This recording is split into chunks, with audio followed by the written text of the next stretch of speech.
വിദഗ്ധരുടെ അഭിപ്രായത്തെ പിന്താങ്ങുന്ന പ്രതിപക്ഷവും പറയുന്നത് ആശ്രയ പദ്ധതി അക്കാര്യത്തിൽ അവർക്കാർക്കും അഭിപ്രായ വ്യത്യാസമില്ലല്ലോ. അതാണ് അതിദരിദ്രർ എന്നാണോ അവരുടെ വാദം? അപ്പോൾ ഇത് കാണിക്കുന്നത് എന്താണ്? പലതരത്തിലുള്ള കണക്കുകൾ നേരത്തെ തന്നെ ഉണ്ട് എന്നതാണ്. പല കണക്കുകൾ നേരത്തെ തന്നെ മുന്നോട്ട് വയ്ക്കപ്പെട്ടിട്ടുണ്ട്. ആശ്രയ, അഗതി എന്നൊക്കെ കണക്കുകൾ വ്യത്യസ്തമാണ്. നമ്മൾ എന്താ ചെയ്തത്? ഞാൻ നേരത്തെ വിശദീകരിച്ച സൂക്ഷ്മമായ ജനപങ്കാളിത്തത്തോടെയുള്ള എല്ലാ ജനങ്ങൾക്കും തൻ്റെ തൊട്ടടുത്തുള്ള അതിദരിദ്രനെ കണ്ടെത്താൻ അവസരമുണ്ടായ ഒരു പ്രക്രിയയിലൂടെ ഈ 64,006 കുടുംബങ്ങൾ എന്നതിലെത്തിച്ചേർന്നു.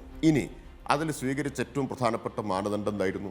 ഇന്നേ വരെയുള്ള ഒരു സർക്കാർ പദ്ധതിയുടെയും ആനുകൂല്യം കിട്ടാതെ പോയവർ, ഒരു തരത്തിലുമുള്ള ക്ഷേമ പദ്ധതികൾ സ്പർശിക്കാതെ പോയിട്ടുള്ള ഏറ്റവും നിരാലംബരായിട്ടുള്ള മനുഷ്യർ, ഏറ്റവും നിരാശ്രയരായിട്ടുള്ള മനുഷ്യർ. കാരണം അത്രയും ഡിപ്രൈവ്ഡ് ആയിട്ടുള്ള ആളുകൾ ആയതുകൊണ്ടാണല്ലോ ഇതുവരെ അവർക്ക് ഒരു ആനുകൂല്യമോ ഒരു ക്ഷേമ പദ്ധതിയോ അവർക്ക് കിട്ടാതെ പോയത്. അതായത് ഈ നാട്ടിൽ ജീവിച്ചിരിക്കുന്നു എന്നല്ലാതെ മറ്റൊരു തെളിവും ഹാജരാക്കാനില്ലാത്ത ആളുകളാണ്.